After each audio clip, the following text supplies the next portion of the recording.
We observe today not a victory of party, but a celebration of freedom, symbolizing an end as well as a beginning, signifying renewal as well as change. For I have sworn before you and Almighty God the same solemn oath our forebears prescribed nearly a century and 3/4 ago. The world is very different now, for man holds in his mortal hands the power to abolish all forms of human poverty and all forms of human life.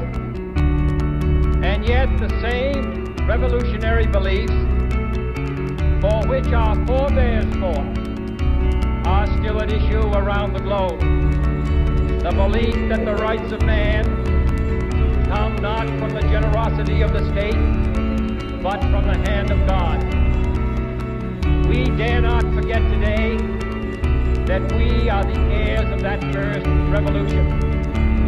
Let the word go forth from this time and place to friend and foe alike that the torch has been passed to a new generation of Americans born in this century, tempered by war, disciplined by a hard and bitter peace, proud of our ancient heritage, and unwilling to witness or permit the slow undoing of those human rights to which this nation has always been committed, and to which we are committed today at home and around the world.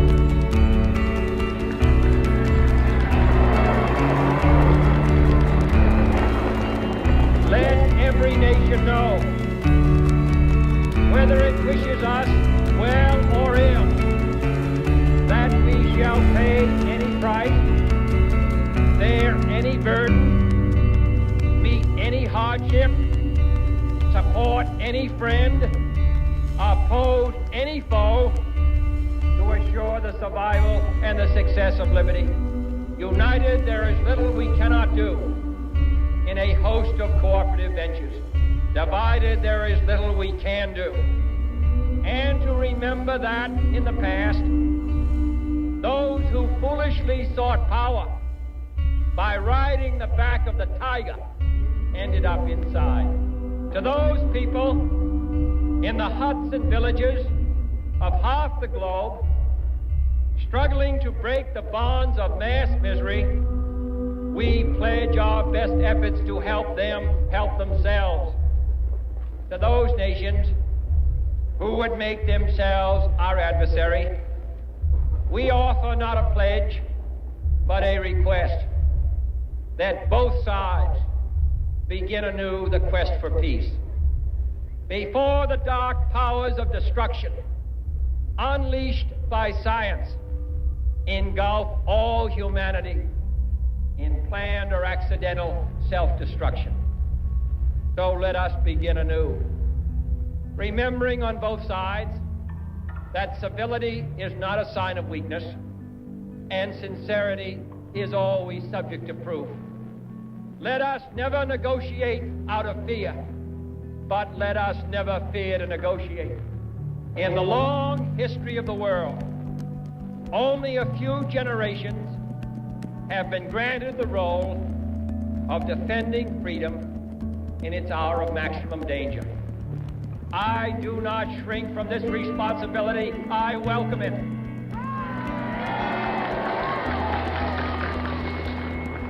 I do not believe that any of us would exchange places with any other people or any other generation. The energy, the faith, the devotion which we bring to this endeavor will light our country and all who serve it. And the glow from that fire can truly light the world. And so, my fellow Americans, ask not what your country can do for you. Ask what you can do for your country.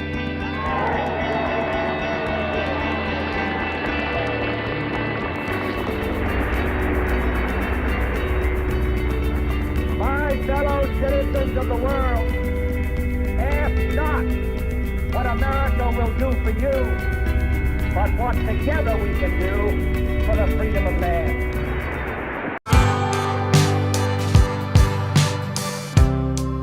Died in the world you've been, cornered by your natural desire.